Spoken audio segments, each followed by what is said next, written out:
Good evening and welcome to Doctors on Call. I'm Dr. Ruth Westra from the Department of Family Medicine and Community Health at the University of Minnesota Medical School, Duluth, and I'm your host for tonight's program on women's health. Be glad to take your calls on menopause, hormone replacement therapy, osteoporosis, breast and uterine and ovarian cancer, and any other questions that you have on women's health. The success of this program is very dependent on you, the viewers, so please call in your questions and we'll do our best to address them. The telephone numbers for your questions can be found at the bottom of your screen. Our panelists this evening include Dr. Jolene Finken, an internal medicine specialist with St. Luke's Internal Medicine Associates, Dr. Melissa Stank, an OB-GYN specialist with the Northland OB-GYN Associates, PA, and Dr. Mark Widstrom, an OB-GYN specialist with Essentia Health.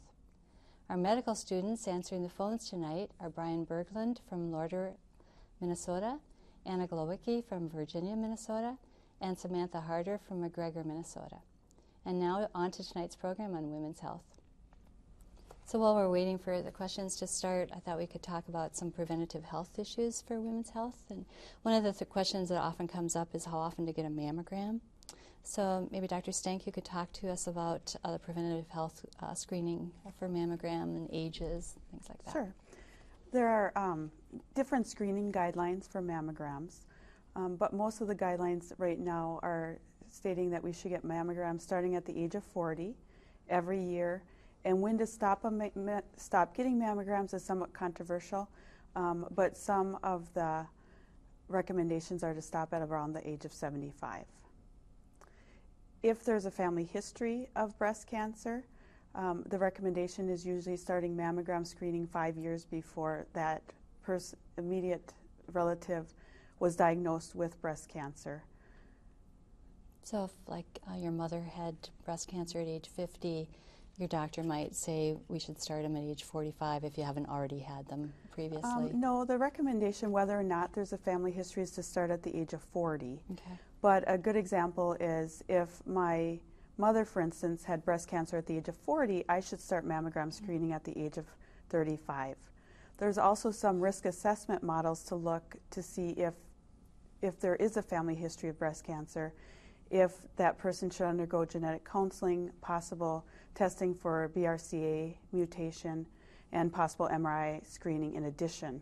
But that's very specific and would have to be addressed with their personal physician to see if there's a recommendation for further screening.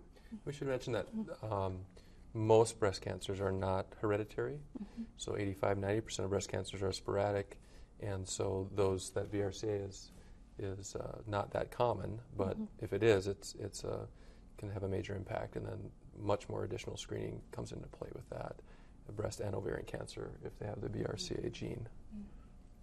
It's helpful, and I think there's some online things they can go to, like the Gale model, those type of online screening tools that women can look at too. So, what about Pap smears, Dr. Widstrom? The Pap smears continue to have this ongoing change that keeps happening, and societies meet and decide when these happen. But the most recent one, as about a year and a half ago, has changed the Pap smear screening age to start at age 21, and previously it was down to age 18.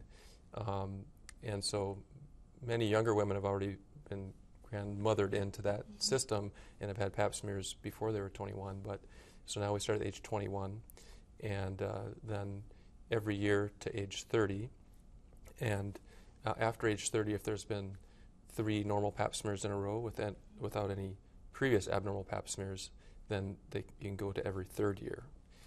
And there's some additional information we can derive from actually checking for the virus that causes abnormal Pap smears, the HPV virus, and we can check to see if that high-risk virus is there.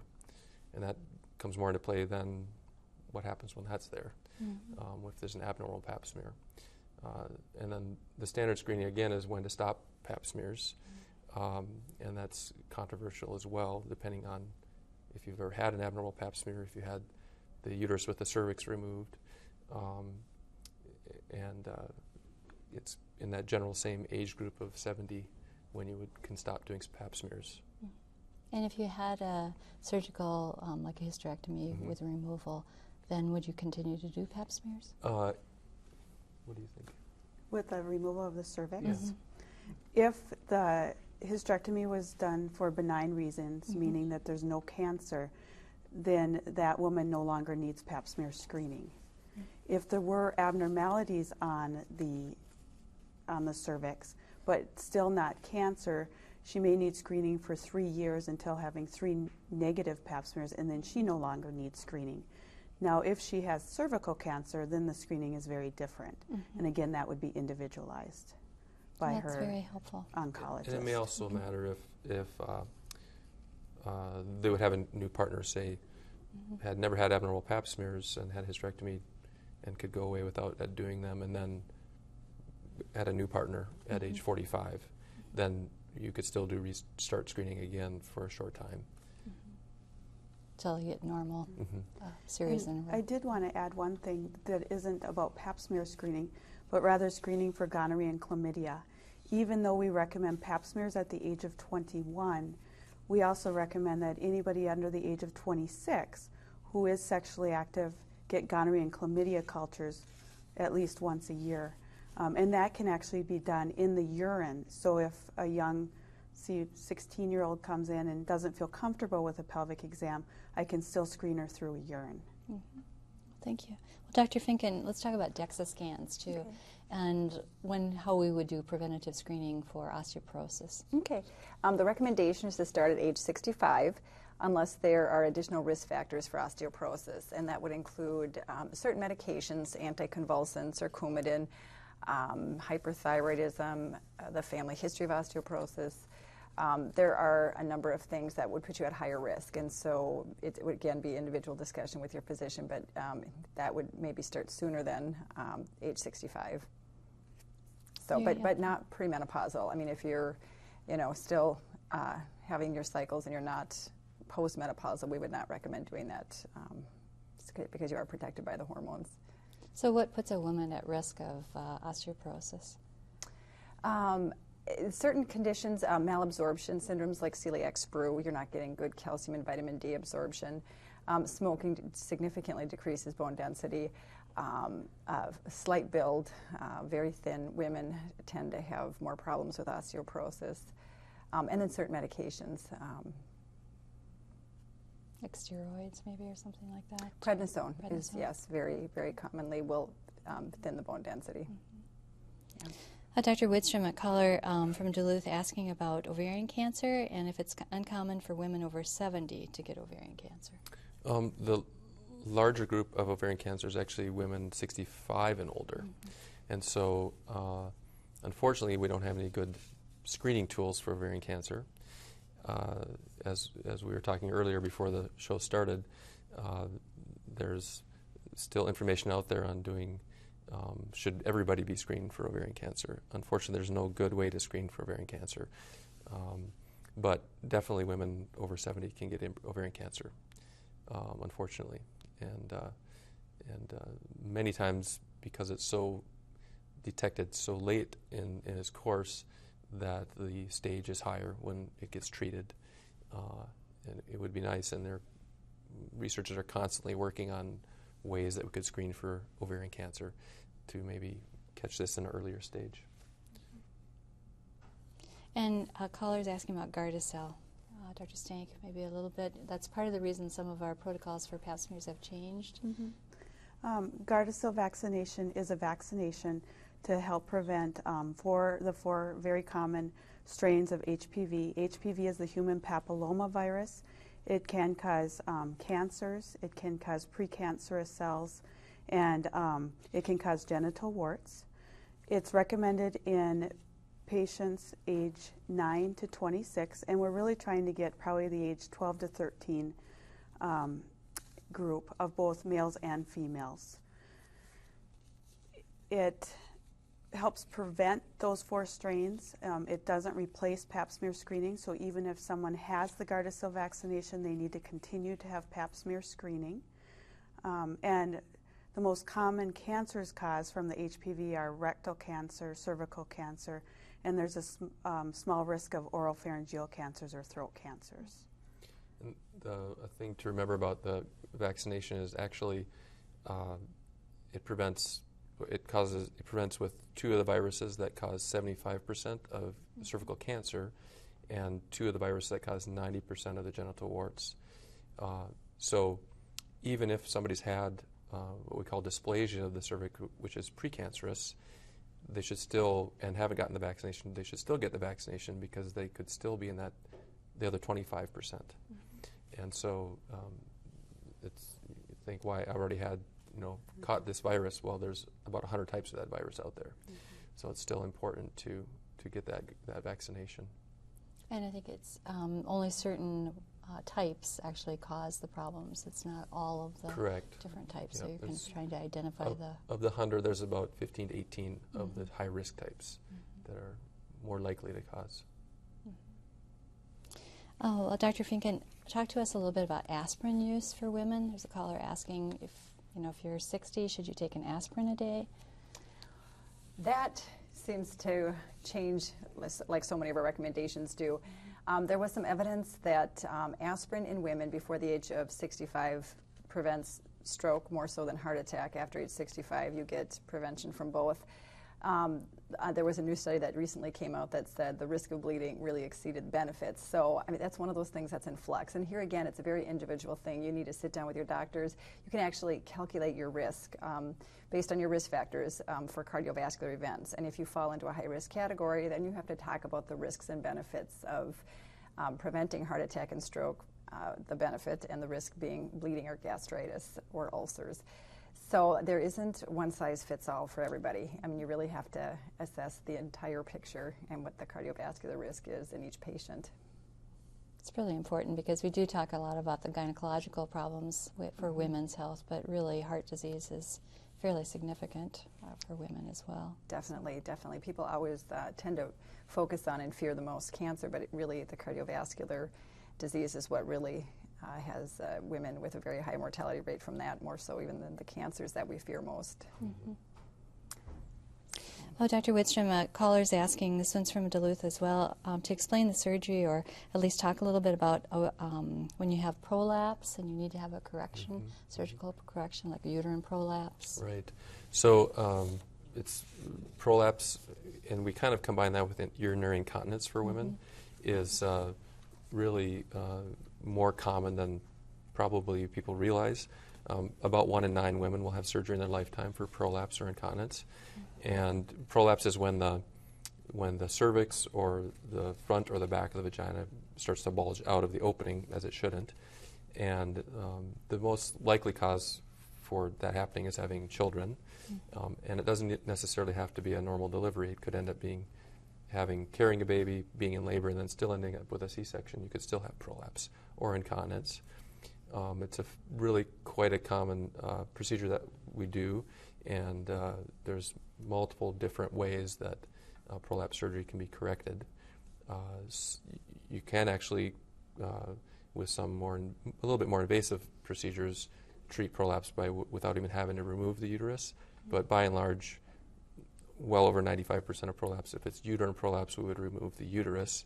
We don't usually remove the ovaries unless someone is 55 to 60 in that age group or older, unless there's a problem with the ovaries. And there's, in recent news, there's some evidence of there's mesh procedures out there, and they're somewhat pushed by the market really more than the need. And a lot of this evidence is coming out now that they're quite risky. And so people have really pulled back from using these large meshes. It's different from a mesh that might be used for incontinence procedure alone. It's a different type of mesh. And we get asked these questions, I think, in the office by patients, because we'll place meshes for incontinence, and they've seen it on the news or they've read it or seen commercials, and then they say, I don't want this mesh. But you have to kind of explain it to them. It's a whole different animal. Yeah, that was helpful because there was a caller asking about mesh too. Different than a sling. Yeah. Very different. It's really confused people, and I want to stress that the mesh used for stress incontinence procedure has risk. Everything has risk, but it's a low risk, and that procedure has really been a godsend to women who suffer from stress incontinence, and it is highly successful. The other thing I'd like to add about prolapse is it can also be controlled without surgery. Right. With devices called pessaries, which are devices that can be inserted into the vagina and managed both by the patient and her physician, that can take away the symptoms of prolapse without actually having surgery. Very helpful. Dr. Finken, a caller is calling asking about when they were 25, they had a hysterectomy. So now if you're 65, how did they know when they went through menopause, or what would be like the average age of menopause? Okay, and that varies. 45 to 55 is the range, and there are blood tests that you can perform. A woman might never have a hot flush, but it is useful information, because at that point, you're at higher risk for heart disease, and you really want to focus on cardiovascular risk factors all your life, but especially after menopause. So there is a blood test you can do, and it's called the FSH, and I don't know if you do the LH as well, but there are hormonal testing that you can do to determine that. Dr. Stank, a caller from Superior, asking about what we are trying to detect when we do an endometrial biopsy. Sure. When women have irregular bleeding, we recommend endometrial biopsies. Endometrial biopsies are to detect endometrial cancer. It's very common for women in the perimenopausal to need an endometrial biopsy, because it's very common to start having some irregular bleeding around that time. Perimenopause is the time around menopause. There have been studies to look at how much bleeding detects or warrants an endometrial biopsy, and if someone has a small amount of bleeding, are they at a smaller risk of having endometrial cancer than someone with a large amount of bleeding? And they found that you cannot tell which person's at higher risk for endometrial cancer based on their bleeding. So whenever we have a patient over the age of about 30 who has abnormal bleeding, oftentimes we do recommend an endometrial biopsy to make sure that they don't have endometrial cancer. Endometrial cancer can be very curable if caught early, and that's why we do endometrial biopsies. I do want to stress, however, though, a lot of people have irregular bleeding but do not have endometrial cancer. So, and the endometrial cancer, like ovarian cancer, is much more of a postmenopausal disease, but there are definitely women, even in their 30s, that can get endometrial cancer. In certain categories, maybe a very obese woman that have a disease where with the obesity their estrogen levels will be higher, and then if they don't have regular cycles because of that, that can cause the endometrial lining not to shed and build up further and further, and then eventually progress to that. So that does happen. So it is an important screening tool even in 30s and 40s. It's really quite common that we end up doing these. Yeah. And I wanted to add, because this goes along with endometrial cancer, a lot of people ask me, is it okay not to have a period? And we sometimes put people on birth control pills so they don't have a period, and that is safe because the estrogen and progesterone in the pill are balancing each other out and are very safe. However, it isn't okay for women to go years and years and years without periods or 2 periods a year, because the concern is that their ovaries are producing estrogen, which builds up the lining, which increases your risk of endometrial cancer, but they're not producing enough progesterone that thins out the lining and prevents endometrial cancer.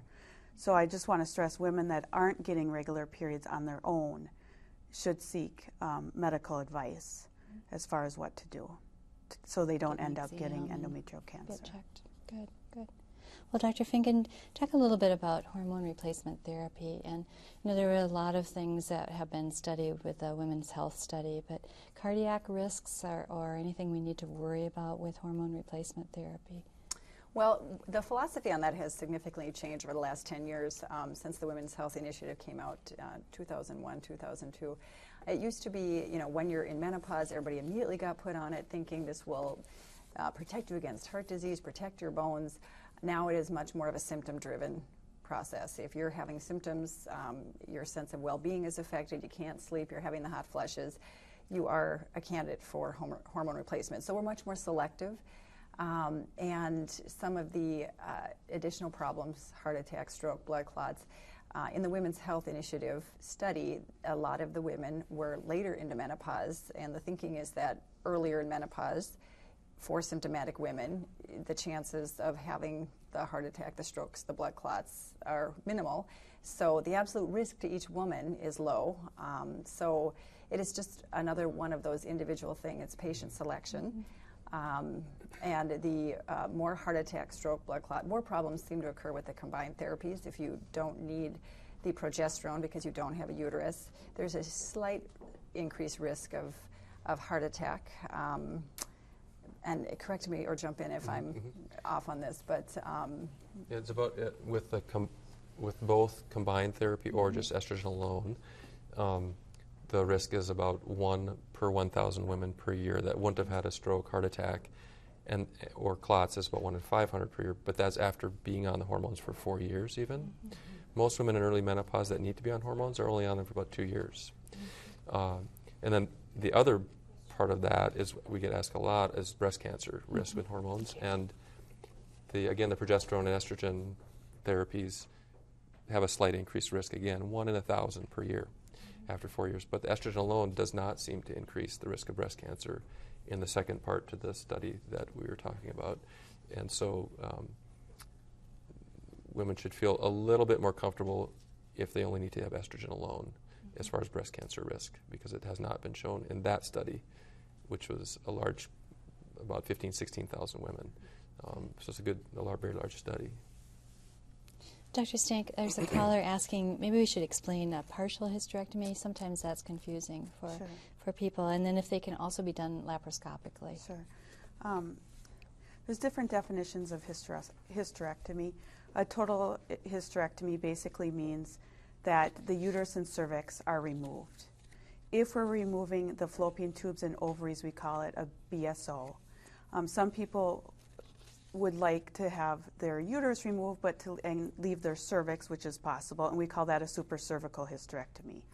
So a partial hysterectomy, I think of, probably means that their uterus and cervix is removed, but their fallopian tubes and ovaries remain. As far as surgery, hysterectomies can be performed abdominally with an incision, laparoscopically, which is done through small incisions abdominally, and vaginally. And in Duluth, we are offering all 3 types. The guidelines are if it can be done the least invasive way possible. Of course, we try to avoid abdominal incisions if we can. And we kind of go by if we can do a vaginal hysterectomy, we do it that way because that's the least invasive, but we can prevent a lot of abdominal hysterectomies by laparoscopic assistance. And even now with a Da Vinci robot assistance. So it's not a robot doing the surgery, but it's the surgeon using that tool. It's just a tool to help you do surgery. And we are finding with the minimally invasive hysterectomies, like the laparoscopic hysterectomies, patients are recovering much faster than they've ever recovered before. Lots of new changes. Very exciting. Yeah. So Dr. Finken, a caller from Duluth asking about vaginal cream, Premarin for vaginal dryness. They have on here for vaginitis. Maybe you could explain that a little bit. Why would you use that?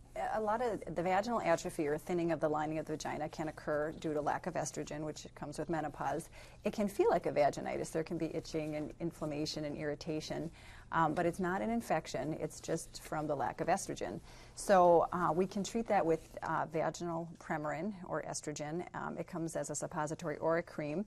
And it's very safe and very effective, and it's not systemically absorbed. Even if you have your uterus, you don't have to take progesterone. I mean, this is something that you can use alone. And it's quite simple, just 2 or 3 times a week. It's not an everyday thing. And it can really relieve the discomfort that can come with the vaginal menopause symptoms. We just have a few minutes left, so we have a big topic here, urinary incontinence.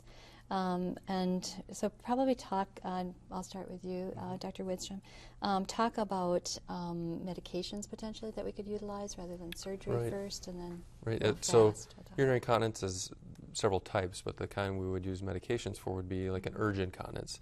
So we see the commercials on TV, the Gotta Go commercial, and there's many medications in that category, and for cost we try to use the lowest cost ones, so sometimes there's a couple now that are generic. And they work quite well. The biggest side effect with them, though, is dry mouth. And then the other category is stress incontinence, and that's the surgery we were talking about with Dr. Stank, that doing the sling procedures is the most common one that we do for stress incontinence. So, like, difficulty running anymore, or just coughing, sneezing, that kind of thing, which is actually much more common, but urgency incontinence is still quite common. Those are the main kinds. Good, good. Well, we probably better stop here. Lots of great topics. So I want to thank our panelists, Dr. Jolene Finken, Dr. Melissa Stank, and Dr. Mark Widstrom, and our medical students, Brian Berglund, Anna Glowacki, and Samantha Harder. Please join Dr. Ray Christensen for a program next week on stroke and other neurological problems, when his panelists will be Dr. Walcott Holt, Dr. Emily Onello, and Dr. Paul Sanford. Thank you for watching. Good night.